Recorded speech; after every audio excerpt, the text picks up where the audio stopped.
the slides. So, be careful how you use them. What I'm going to be doing is sort of going into some more detail in a part of what Henry was talking about this morning, which is trying to help people who don't know better to understand why faculty are the way they are. And I'll do my best to try to make sense of faculty, kind of a questionable process. So here we go. Please get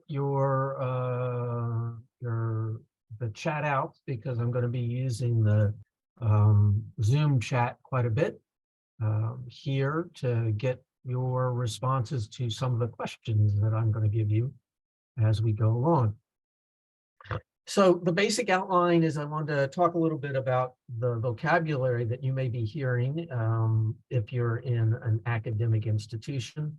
Talk about the tenure process in particular, because that's a big part of what drives a lot of faculty to be the way they are, and then talk a little bit about tenure as it is now and how it may be in the future. Always feel free to put something in the chat. I've got, because of several semesters of teaching with COVID, I got pretty good at watching the chat as I talk. But to start, I want to hear a little bit from you. What I want you to do is in the chat, particularly if you have had an academic position sort of defined there, tell me what it is. Tell me who you are and what it is, so that I know who my audience is like. So go ahead.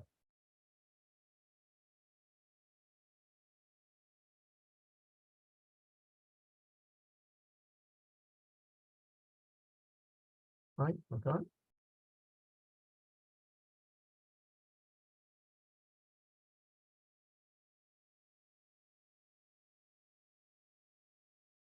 Yay, just got tenure, all right. Particularly those who are faculty, feel free to chime in and give me some of your thoughts and feedback as I go through this, because I'm going to be using some of my own experiences here and information that I've developed, I've researched, but your personal experiences are really important too. So here we go. I'm going to start with a test.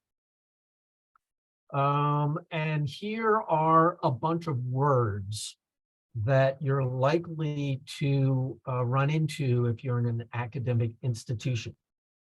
What I want you to do is go through here, and any of these that you really don't know what they are, we'll go through these, but any of these that you really don't know what they are, let me know. Any questions you have about this vocabulary, because I'll tell you at the end there's going to be a test. Okay. Assistant associate, good. Well, that's where we're going. Okay. Regent. Yep. Renewable term, endowed, trustee, good.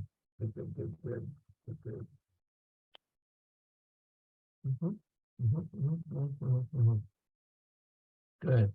Okay. Yeah, these are the sort of questions that I often get. So let's sort of go through these.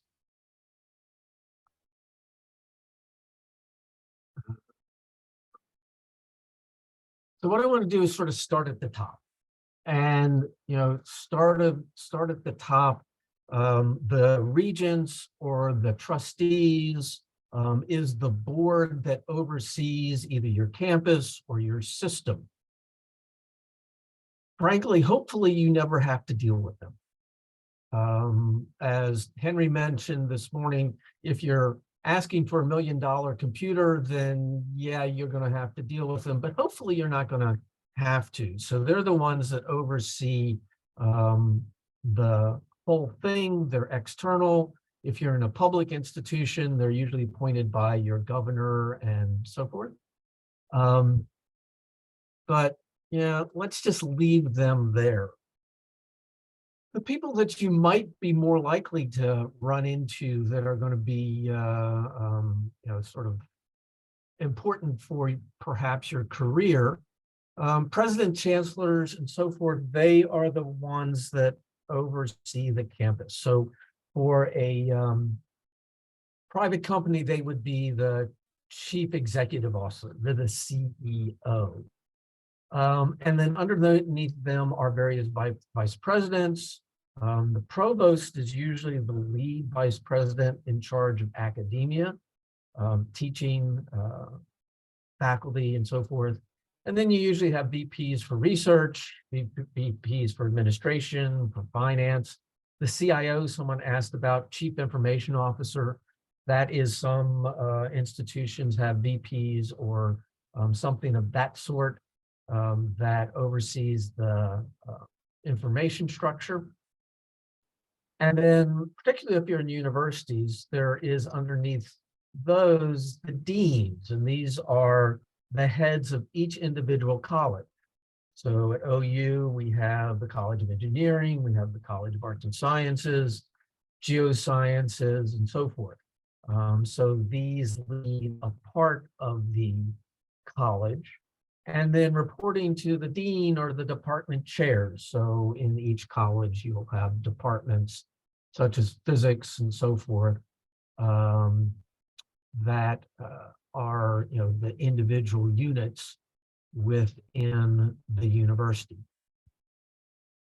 Now, these things are in sort of a gray color because, again, you may or may not have to deal with them depending on where you are in the pecking order. The people that you're more likely to have to deal with are the faculty and the researchers. So I've sort of divided this into two. The department chair sort of, goes between the administrative side and the departmental side, but then you have things like endowed professors, full professors, associate professors, assistant professors, renewable term professors. These are faculty within a department. There's another sort of staff or faculty that you'll see: research professors, research scientists, postdoctoral researcher, graduate assistants, and so forth. Anybody know why I have divided these into two boxes, one green and one blue?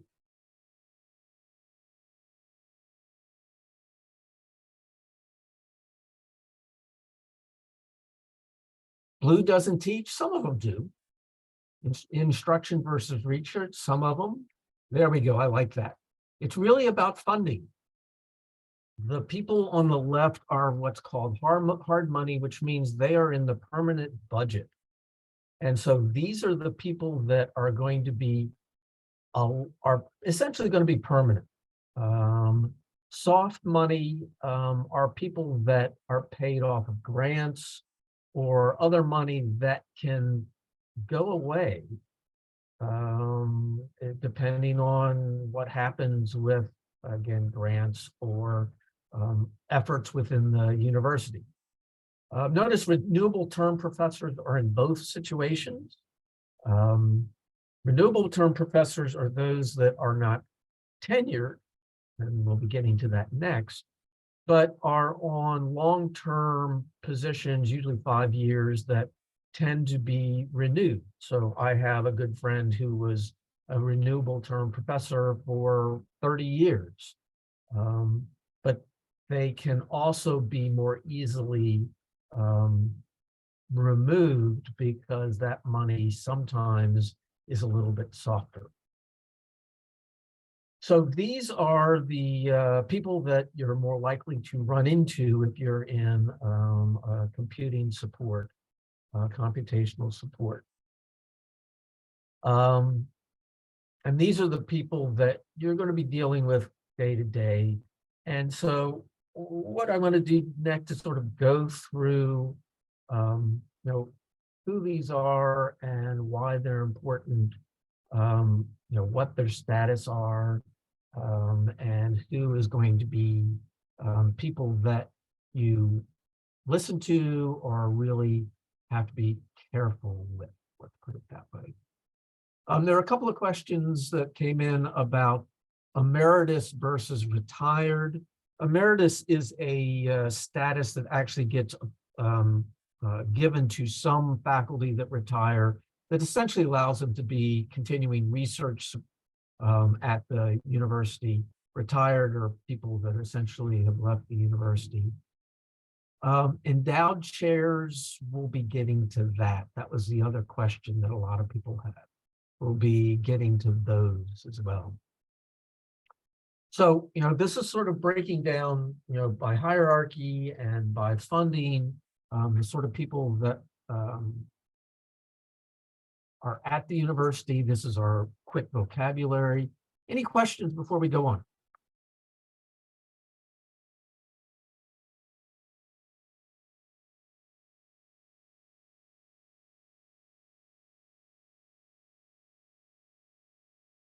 Okay, good. So as we go, we'll be talking about, where all these people fit in terms of their careers. So a lot of the distinguishing between different faculty and different staff is the idea of tenure. So some of you have tenure, some of you don't. I'd like to hear from you how you would define tenure. I want you to think about this and then type in your quick definition of tenure.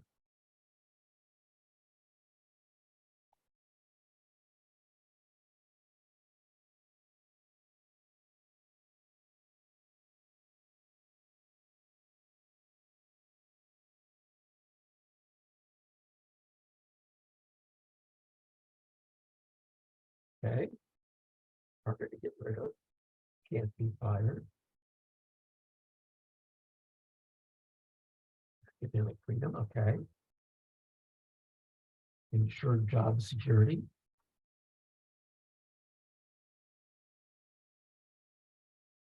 Somewhat, I like that, somewhat larger amount of job security. I like that answer a lot.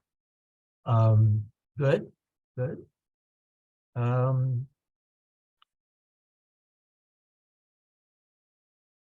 A friend of mine and I, way back when we both got tenure, sort of related it to winning the lottery. You're, assured $50,000 a year for the rest of your life, something like that. Okay, some of you had very practical answers, can't be fired or harder to fire. Some of you had a little bit more philosophical answers. Here's the answer from the University of Oklahoma Faculty Handbook. Tenure is a means to assure unfettered, unbiased, unencumbered search, verification, and communication of truth. And it goes on from there.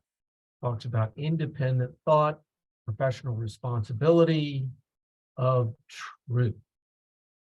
This is pretty heavy stuff. I have my own biases about this statement, which you might notice by saying of truth in red. But yeah, I mean,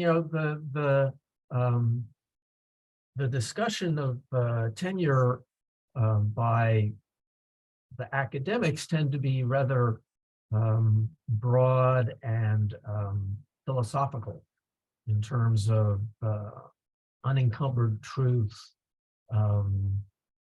responsibility, independent thought, security.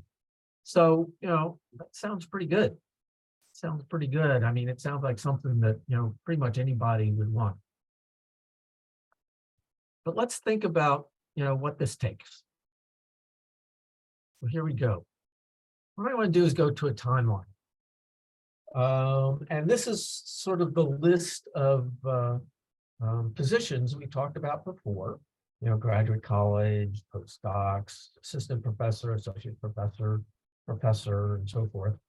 I want to go through the timeline and think about, okay, what does this take to actually get tenure? So,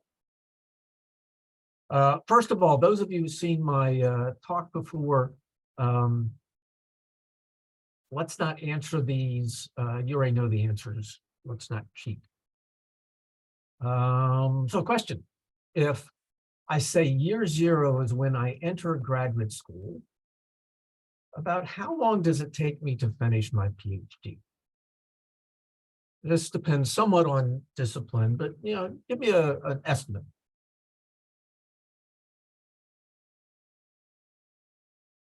Depends on the major, 5 years, 6 years, 5 to 7, 4 to 7. Okay, good. Good.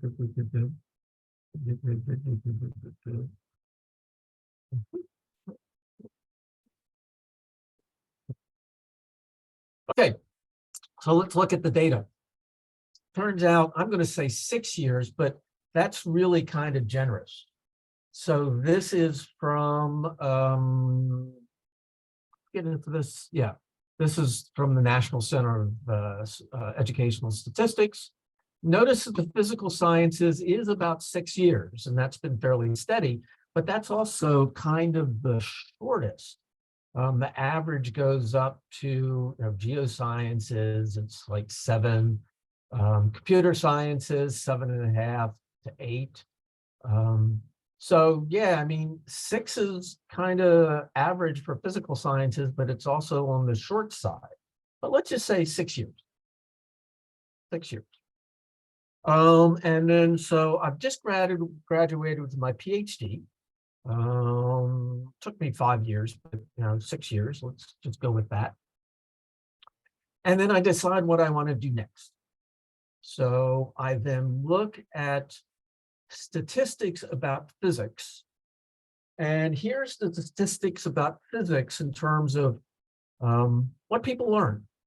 So at the top are permanent positions in the private sector, postdocs, and other temporary positions. Other temporary positions are usually temporary teaching positions. And so looking at this, what do you think I should do? Just looking at this, what would be the wise thing to do? Yeah, private sector. Absolutely. Even if I could find a permanent position at a university, my maximum would just be the median for a permanent position in industry, in the private sector. But what do I do?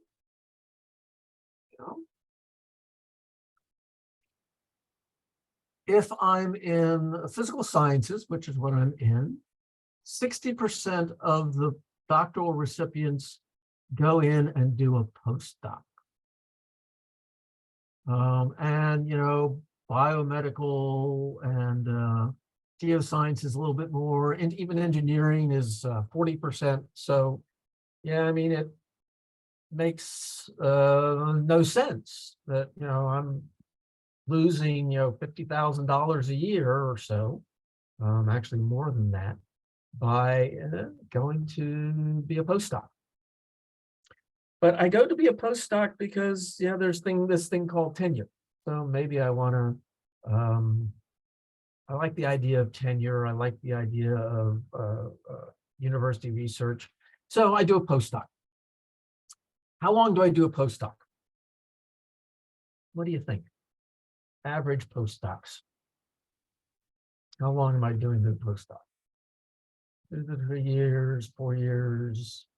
Yep. That's about right. So the average is 4 to 5 years. That's usually two different postdocs because postdocs are temporary positions that are 2 to 3 years. So let's just say 4 years. So I'm now year 10 from when I entered graduate school.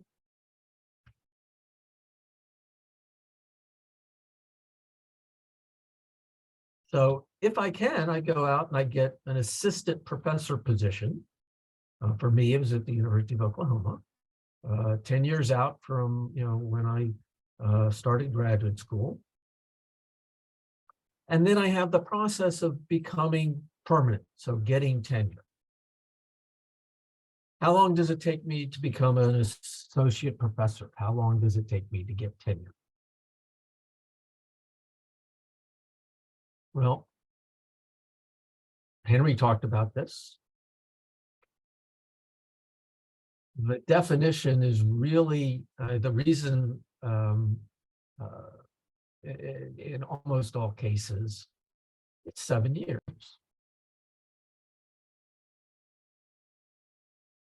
Of course, 7 years is when I actually get tenure. So adding this up, I'm about 40 years old. So to get this tenured position, this position that has a lot of freedom, a lot of responsibility, a lot of security, take me 17 years. I'm tenured, 40 years old. So not a quick process at all. So let's talk about this process of actually going from the assistant professor, which is what I get hired at after my postdoc, and the associate professor, where I actually become tenured. So here we go. This is what I have to do. I enter as a new assistant professor, and I have 6 years to prove my academic productivity. So I have 6 years to say, what can I do? Do I, should I get tenure? I've got 6 years to do that. During year 6, I write my life story. Well, maybe not my life story, but certainly my research story. At the same time, my department has gone out and asked a bunch of people in my field to review what I've done over my past 6 years, to review my academic productivity. This is all put together in a portfolio that I have to write up. And then it goes to my department, and my fellow faculty in the department, or certainly at least the tenured ones. And so, they vote on it. So the CALAST is postdoc only for those interested as a professor. Absolutely not. A lot of people will do postdocs and then go into industry, in part because there aren't that many tenured positions. In a second. Postdoc is a way of sort of becoming more known within the community. It's also sort of like an internship or a fellowship for doctors, for medical doctors. Extra seasoning, yeah, I mean, getting more of a background, and so it allows you to get into more doors. So it's not just academic doors. So departmental vote. What that means is, if you think about between external reviews and departmental reviews, depending on your level of paranoia, you may be a little bit weirded out by the fact that everybody's talking about you. After when the department votes, it needs to go on up the line. So it goes to your college, it goes to some sort of tenure and promotion committee that again looks at your life story and your reviews. and it considers the departmental vote. This is all assuming that everything looks good. It then goes to the provost, and then finally the regents, which approve everything, are the ones that end up approving this. So this is all what happens between I come in as an assistant professor and I get appointed as an associate professor with tenure. 6 years is what I do the work on. I do get reviews during those 6 years, so I have feedback from the department, I hope, about how it's going. But then in year 6 to year 7, it goes through this process of people deciding my fate. And so that's the tenure process. Any questions about the process itself?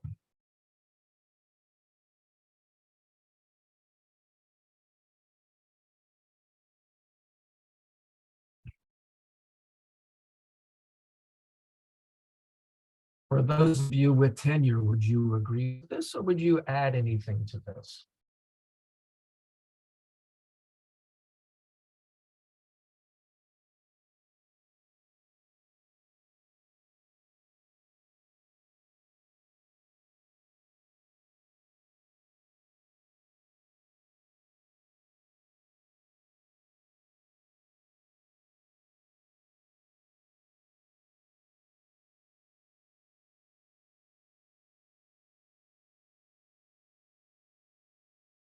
Faculty on renewable term do something like this. It depends a little bit on the department of the university, but they do go through, they have certain terms and they do go through reviews at the end of each of those terms. Quite often, there is not an external review process in this. But it is usually goes to a departmental vote and then approval to the dean.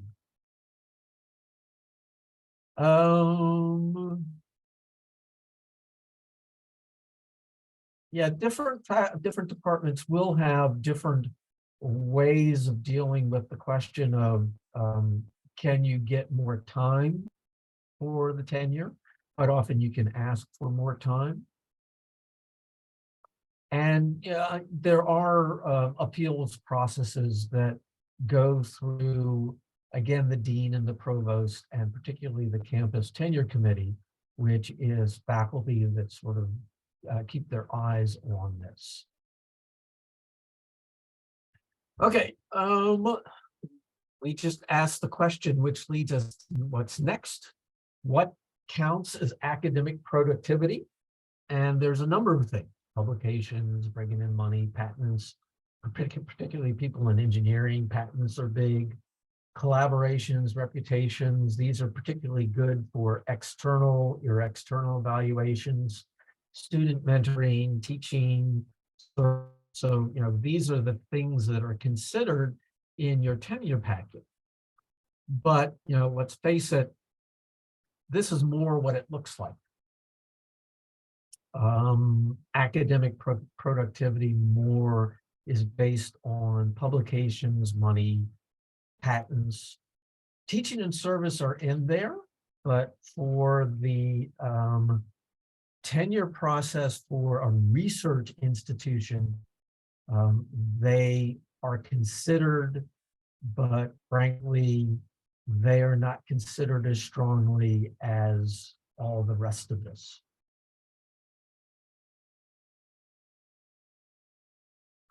So there it is. I mean, that's what you're judged on. So when you are working through those 6 years of working towards tenure, these are the things that you're really focused on. Regional universities, a lot of universities, it's 7 years or you're out. If you don't get tenure, that's it. You're gone. Now, some interesting things. When Henry talked about this morning, I did a little bit of research. I had some research about this in terms of how easy this academic productivity stuff is. Publications, depending on the journal, high impact journals, the publication rate of incoming papers is 5 to 20%. Some of them are a little bit higher, but higher level publications, and you're reviewed on where you publish, not just how much you publish, are not necessarily easy to get. Money, similarly, in the graph is the NSF funding by directorate. And you notice that it just sort of hovers around 25%. So to get funded by the NSF, chances are you need to write at least 4 grants. You may wonder why there are peaks sometimes. Sometimes the funding rate goes up because someone has convinced someone in Congress that this a certain area is worth funding, is important. And so money flows to a certain area. If you happen to be in that area, you get more chances of funding. If not, you're back with the 20 to 25%. NIH, National Institute of Health funding actually is lower. I was a little bit surprised. For those of you who are working with people in the humanities, even lower. So funding is not something that is easy to come by, but that too is things that someone trying to get tenure is going to be judged on.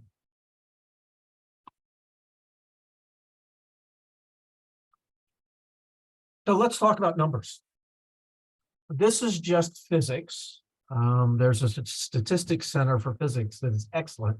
So I used their number for physics, and I looked at 2019. So this was pre-COVID, and I specifically did that.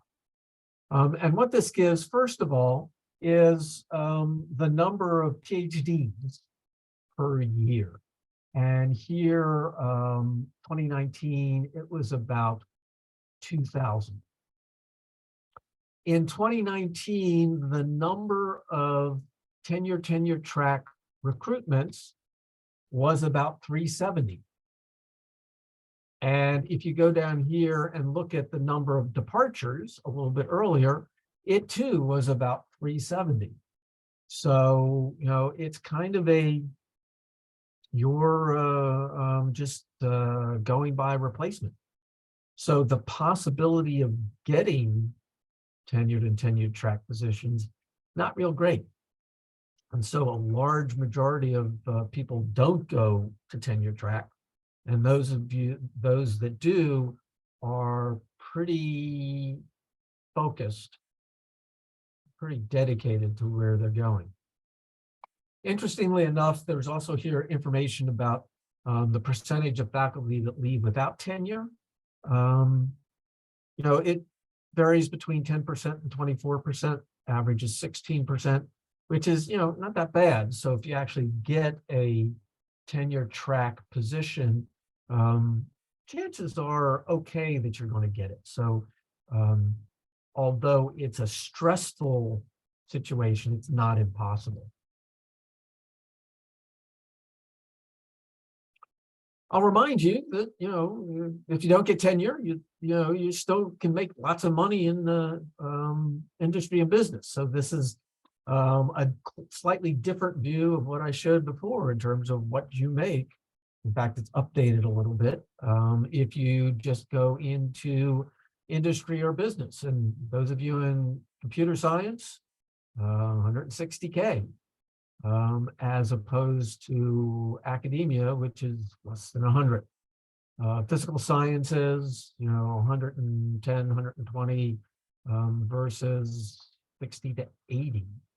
So why would people want tenure? And I think we talked about this. Independence. A lot of people do this because they do want to educate students. Although I've talked very little about teaching, a lot of people who are in academia are here in part because of the students. you have prestige, or maybe you just have no imagination about where else to go. I don't know. But I think that a lot of people consider this a prestigious and excellent way of spending the rest of their life. They can get a tenured position and continue working on what they're doing. This also explains why faculty and researchers, I use the word focused. You might use other words like weird or hard to get along with or scatterbrained or whatever. They are, really focused on what they're doing because one, they have to get through this process, and two, in getting through this process, they get really interested in what they're doing. So a couple of books and papers that I looked up a while ago in terms of what people were doing. Read through this, and again, if you think about vocabulary, this is what they think is really important stuff. They've spent years getting funding and working with graduate students and postdocs on these topics and writing the papers. So this is the thing that they're really focused on. So when you, as supporters, support for researchers, think about the focus and the concentration that they have in terms of what they're studying, and therefore talk to them. When you talk to them, you have to think about where they're coming from and why they're so focused, and how to talk to them. So that's the tenure process. I've gotten myself to associate professor. Any questions about all this in terms of numbers or how it works, or problems and so forth? Because what we're going to do next is go beyond the tenure decision.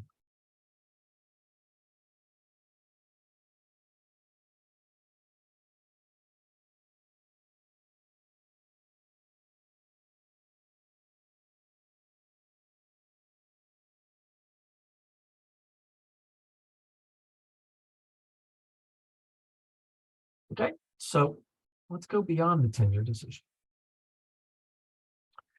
So after associate professor, there's a next step, which is full professor or professor. There's no timeline for this. It can take a short time or a long time. It's just more prestige. It's more money too. And so the idea here is to assistant to associate professor. That usually or almost always goes with the tenure decision. You continue working, you continue researching, and you prove yourself to be an important person in your field. So international recognition, proven, established, that's what you're working on to become full professor. The process of going from associate to full is very similar to the tenure process. Again, you write up your research, you get external reviews, and you have votes at the department level, provost, tenure committee, and so forth. So this gives you the next step in the academic ladder.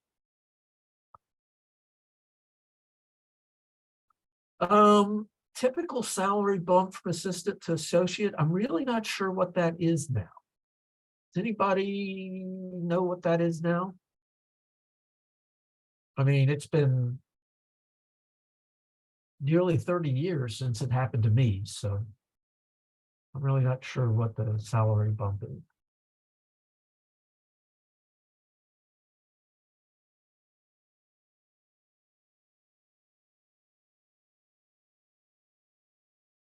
%7, 10%, yeah. Yeah, I mean, that's about, it was, I guess, when I did it, it was about 10%.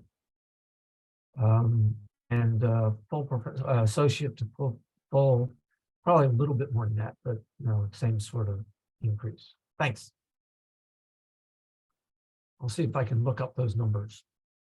So again, yeah, same associate to full and pretty similar. And academic productivity, again, there's some extra stuff that comes into full professor. Basically, it comes under uh, the heading of leadership. You're taking a role in your discipline, you're doing international talks, you're on conference committees. Of course, publications and money are still really important, but it's more of a reputation and leadership question. And then there's this idea of endowed professorship. So there are questions about this of what endowed professorships are. Sometimes they're called endowed chairs. Endowed, essentially tells you what they are. Essentially, they come with some money attached to them. So the basic idea here is a university raises a bunch of money. Yeah, sometimes it has strings attached, sometimes it doesn't, but they get money from donors or some sort of funding drive. So they raise a bunch of money in order to steal someone. Basically, what you do is you go out and you steal somebody from another university that has a really good reputation.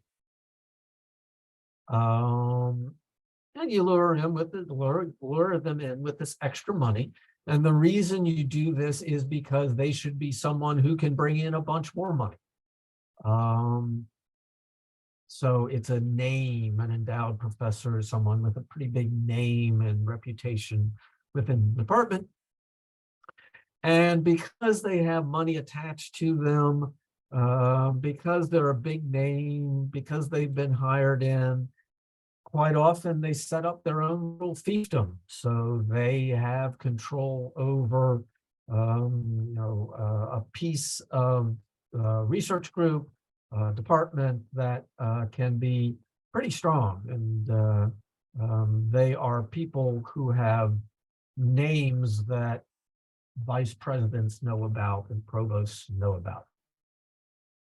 So the endowed professorship are those that have this extra money and reputation behind them. So that's sort of the process of the academic life through tenure. What I want to do now is go through what's the impacts of this process? What are changes? What's the future of tenure? This is not going to go into great detail because there's people that do research on this. And, there's lots written about it, but yeah, a chancellor's professor is again probably someone that has university money attached to him or her that comes to support them.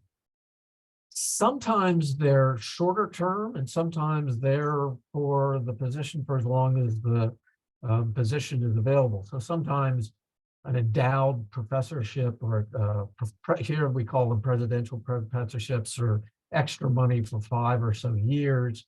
Other times they're hired in, and that's they've got it for the rest of their term at the university. So, talking about changes in the future. It's not like tenure is permanent. There are ways to lose tenure. Some of them, criminal behavior obviously fulfills this. But there's two in particular that I think are particularly important. The first is the concept of post-tenure review. And post-tenure review is simply, if you have tenure, you still have to justify what you're doing periodically. This is, the prevalence of this is fairly recent development, recent as in the past 15 years or so. And a lot of it is because of concerns external to the university, and some of it is concerns internal to the university, just making sure that faculty are still doing their job. The post-tenure review, again, this is OU's, this is similar in a lot of institution. Every 5 years, you write a self-evaluation. It goes to your department and is reviewed by the departmental chair and whatever committee you have that is in charge of the department or reviewing these things. Into this comes your annual evaluation, so that you are evaluated every year about all the things that you do, research, teaching, service. So all these things come into the department evaluation. The department makes a decision, goes to the dean and provost.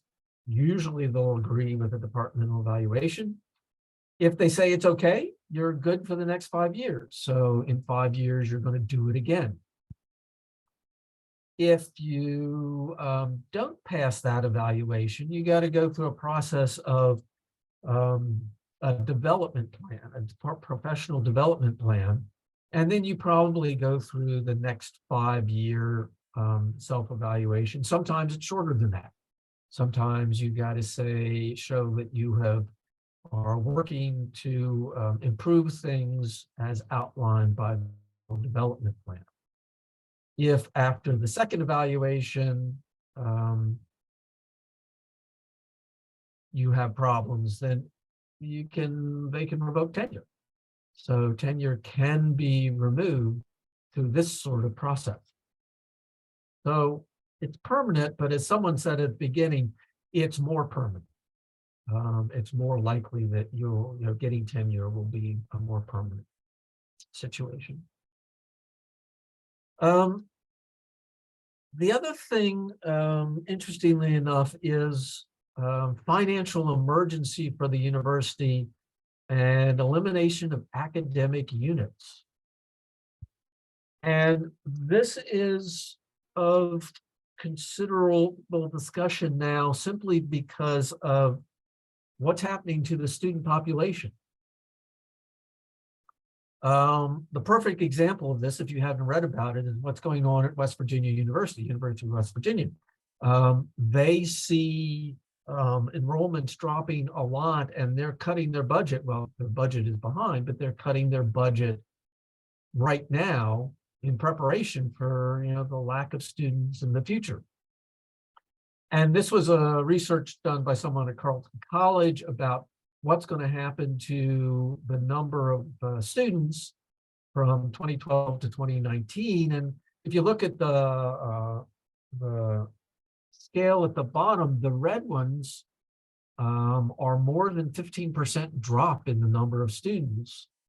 Orange is between 15 and 7. So if you look at what's there, you see that there's a lot of questions about what are we doing in terms of our lack of students in the future. And though haven't talked much about students and teaching, this is going to be really important for just the continuation and the budgets involved in universities. States are cutting back on how much they're funding universities. Unfortunately, tuition has been going up, and it probably can't keep going up at the rate it has been. The number of students is going down. So the real questions about just what happens to universities in the future, and also what happens to the faculty at the universities in the future, because if departments go away, tenure goes away.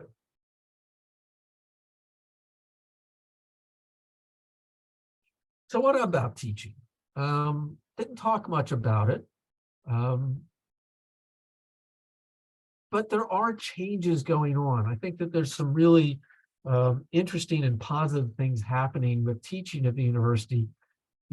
So it is considered more important, and it's getting more interest in terms of who the faculty are and tenure situations.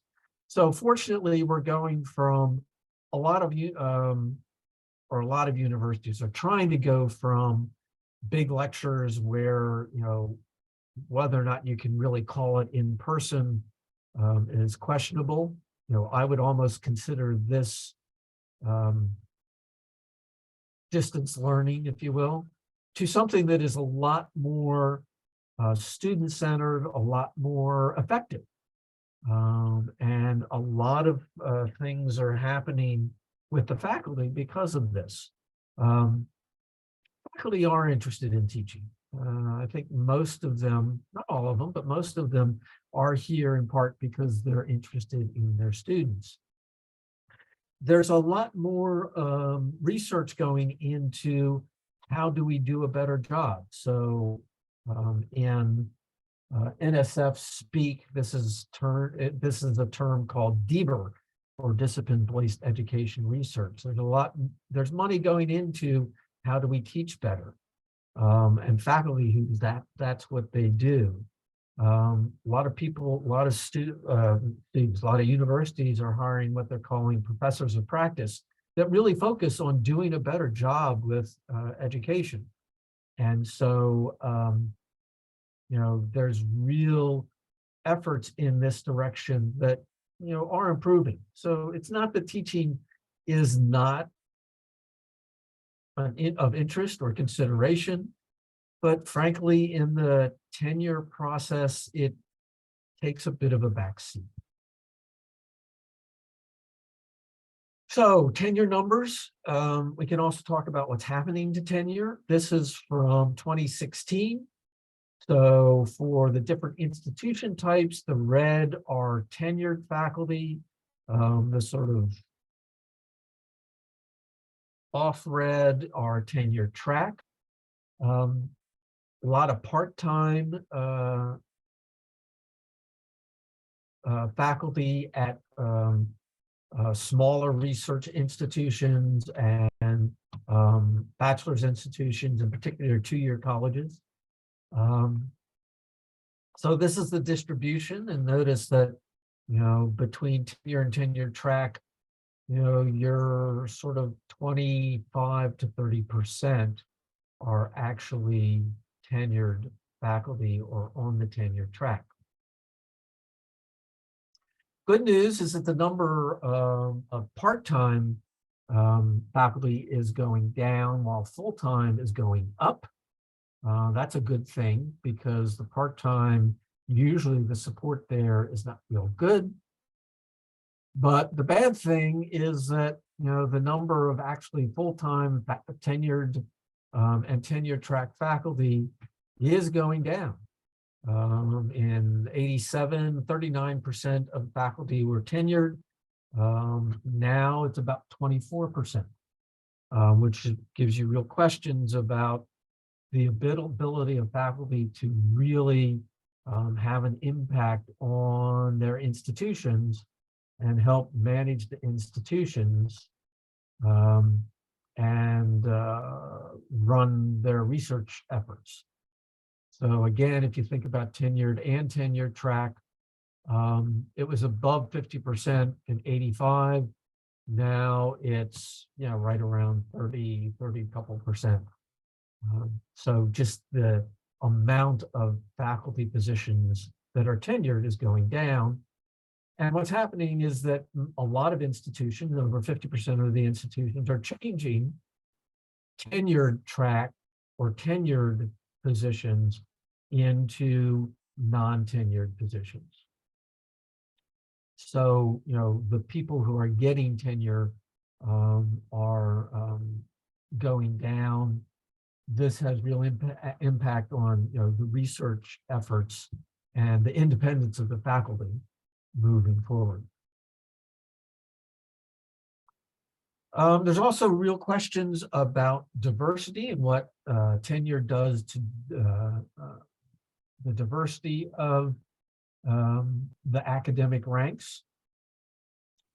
This is a little bit busy, but the basic idea is the dark purple is white males and white females. And notice that it's an awful big piece of the faculty at all ranks, universities. But the nice thing is that there has been more consideration of implicit bias and inclusion in the tenured process. So a majority of institutions are considering what impact tenure has on the diversity of the faculty. So it's under consideration. It's something that universities are concerned about. Whether or not and what the future will hold in terms of this direction, we'll just have to see. And finally, there are an awful lot of efforts out there in terms of making very large changes or even removing tenure in a lot of different states. And so, there are real questions now about what the future of tenure is, particularly at public institutions. Oh yeah, I could list a lot of states here. And interestingly not, it's not all just conservative states. There's a lot more noise about this and a lot more concern, but it's all over the country. The future of this is being decided by our legislatures. And so what that means, I'll leave that up to your discussion. So there is tenure and the academic life of a professor from graduate student through postdoc to endowed professor. I'm going to stop again. That's most of what I had to say. All we have left is your final for this. But see if there are any other questions or comments or thoughts about all of what's going on in terms of academia and academic life.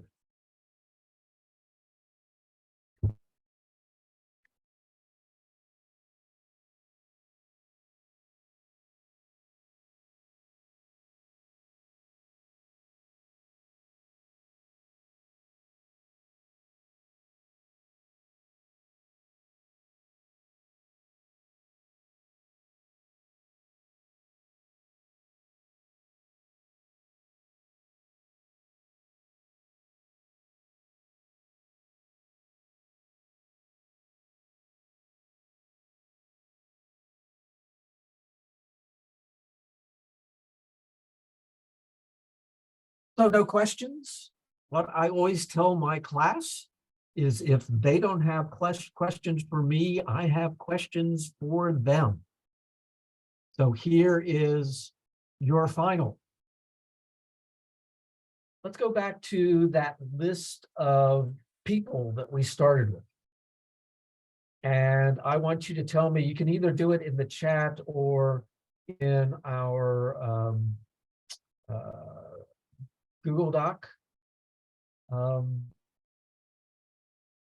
Looking at these positions and these people, think about your role, whatever you do related to computation and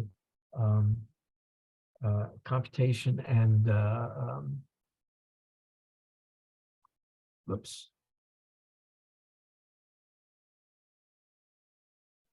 And think about your support job and which of these do you think you need to watch out for, to help with, and why? Okay.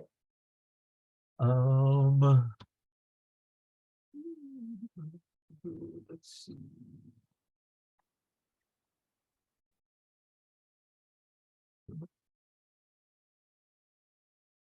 Here's the link.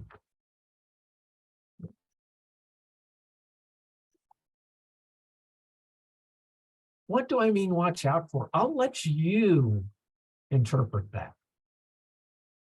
So thinking about your job and keeping your job and keeping people happy and helping them out, there's a lot of ways to interpret this.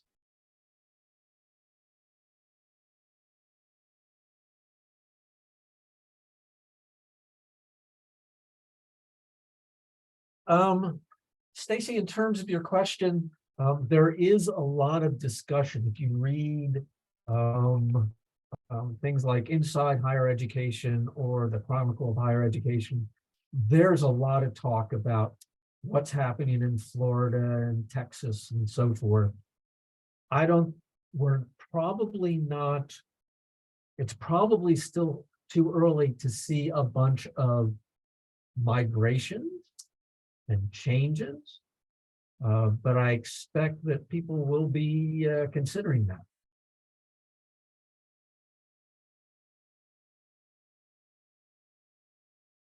Yeah, you do need to feed grad students.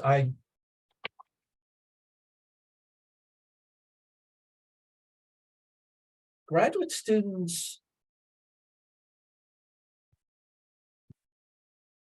well, the question about graduate students is, I think, can be answered by the fact that, graduate students are starting to unionize and go on strike. And so, I think that graduate students are working on improving their lot by a number of different ways. I know that here at the University of Oklahoma, we're trying to get them more money, but you always have the question of where all it comes from. And working with my students, we try to help them out as best we can. Yeah, like snacks in the consultation room. That's I like that. And we feed our graduate students an awful lot of pizza. It's how much money we bring in, how is our funding coming in from grants versus the university. The university budgets are stretched. It's a tough problem.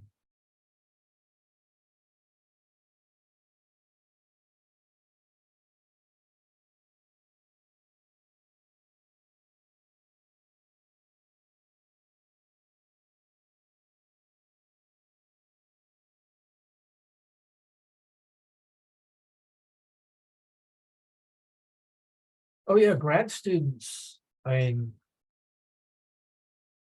research projects and research labs would grind to a halt if it were not for grad students. There's no doubt about it. And I know some faculty are very concerned about, essentially whether or not we're giving them the tools they need to succeed later on in life. And I think that's another thing that a lot of institutions are doing more of, but can probably do more, is talking more about what happens if you don't go into academia, because a large fraction don't go into academia. So more questions about connecting them to other paths, other life paths is really important. So bringing in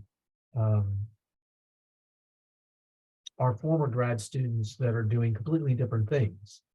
For example, a few years ago, we had someone who was in high energy physics and is now working for Salesforce.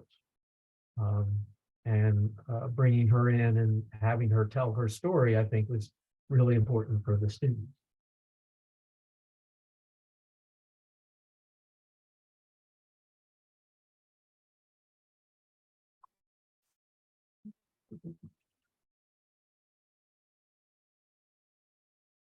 Let's see what's going on the.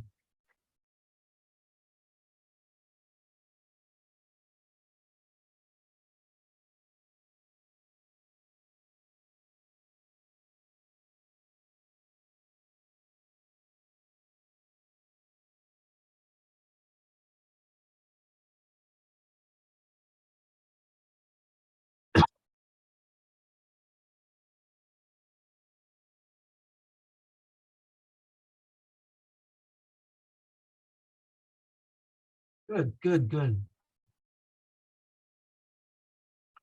I mean, you do need to be careful that people who are on the tenure track and have really short timelines for getting things done, that they can get things done.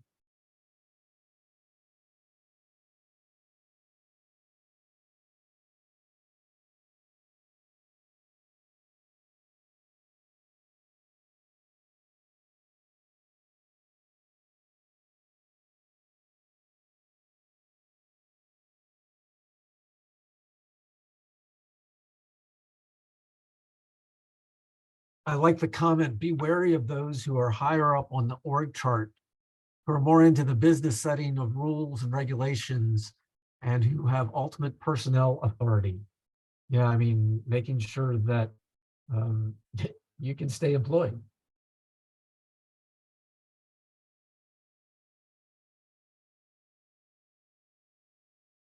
Is there a focus on transferable skills for grad students?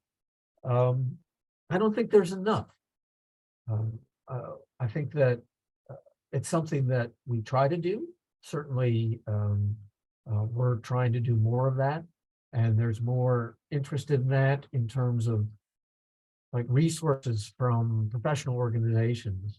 But I think that there's a lot more that we need to do of saying, you know, the academic life is not going to be what most of you end up doing.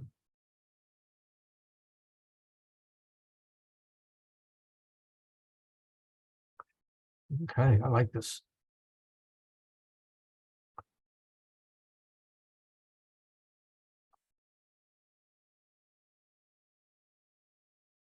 Yeah, that's interesting. Talking about making sure the higher ups know what's going on and what's needed. Um, I don't know, anybody, Henry, do you have any comments about informing the powers that be? Anybody want to comment on how you do that?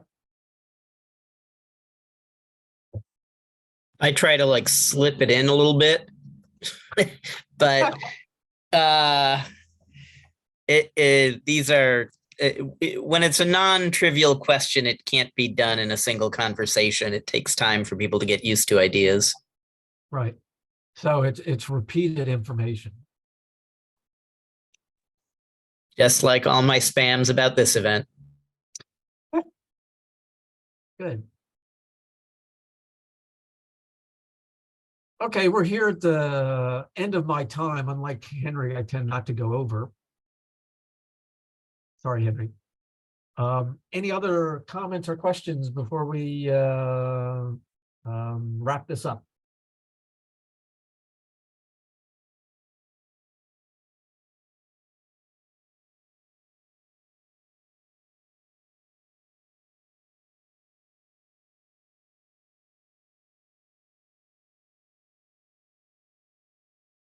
Thank you, Kevin.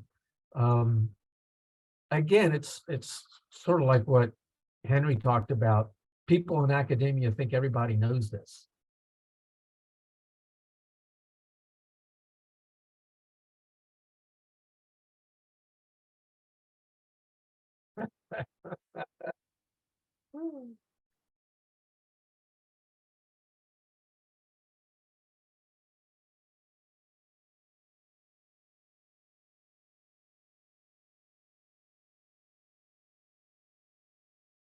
Yeah, I like that in terms of helping them with, you know, the practical skills, not just um, not just hard coding.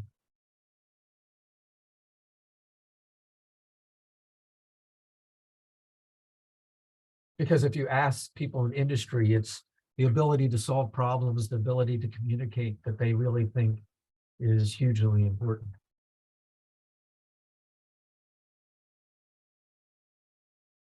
Okay, well, thank you for listening. I'll turn it back over to Henry. All right. Thank you so much, Bruce, and a virtual round of applause for a fantastic talk. And you can see in the Zoom chat, people were very, very excited by the topic and the discussion and learned an enormous amount. I think that's absolutely wonderful. And we very much appreciate it. So we will be back in 30 minutes at 1:15 for the fourth session of the day, which is cyber infrastructure user support. So think of today as foundational. These are the key issues that you need to be aware of that will inform the rest of the week. So we look forward to seeing you back. We're going to leave the Zoom session going.